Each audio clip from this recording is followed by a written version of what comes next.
On this episode of RetroBlasting, we're going to talk about one of the earliest and most recognizable vehicles in Mattel's Masters of the Universe toy line, the Wind Raider. Thunderheads! I wanted the Wind Raider drawn to Snake Mountain, not crashed in the misty swamps. The Wind Raider was in the first wave of Masters of the Universe toys in 1982, and it was a lower price point vehicle that didn't require any batteries, unlike a number of vehicles in the line. It was heavily featured in the He-Man animated series, where it could accommodate up to 5 passengers. However, the Mattel toy only had room for 1 action figure.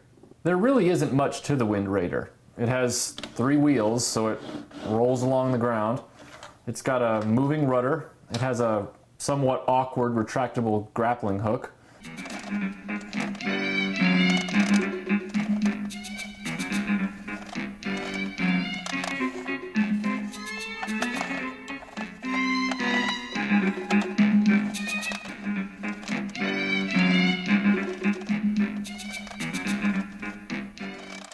It's essentially a plastic tub that holds 1 action figure, but its design has a serious flaw.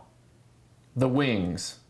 For a toy that's based on a flying vehicle, you'd think they'd reinforce the wings feature on it, but unfortunately they're the most easily broken part of the toy. That's not limited to the Wind Raider. The Masters of the Universe line had a lot of problems with winged vehicles breaking easily. If you're out there right now and you're looking for a Wind Raider, you need to be aware that most of them are going to have either missing or cracked wings.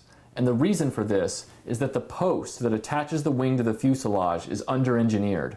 What would happen is that a kid would attach the part and then attempt to rotate or put pressure on top of the wing, which it wasn't designed to sustain. At that point, the wing either breaks off the post or cracks at the spine, right here.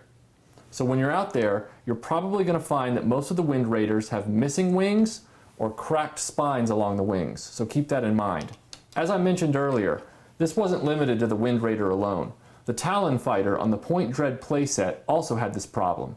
Now I'm going to review this vehicle in depth in a future video, but for the purposes of this video, you need to know that it had slot tabs on the wings. When you would install this part, if you put any pressure on top of this wing, it would bend and snap the slot tabs off.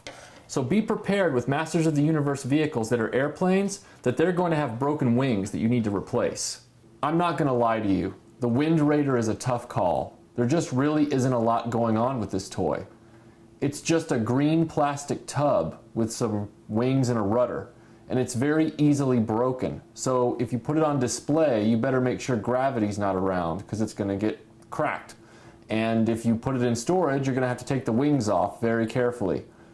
Unless you're a Masters of the Universe completist and you just need a really great chair for Man-at-Arms to sit in, because they are color coordinated, I'd say give it a pass.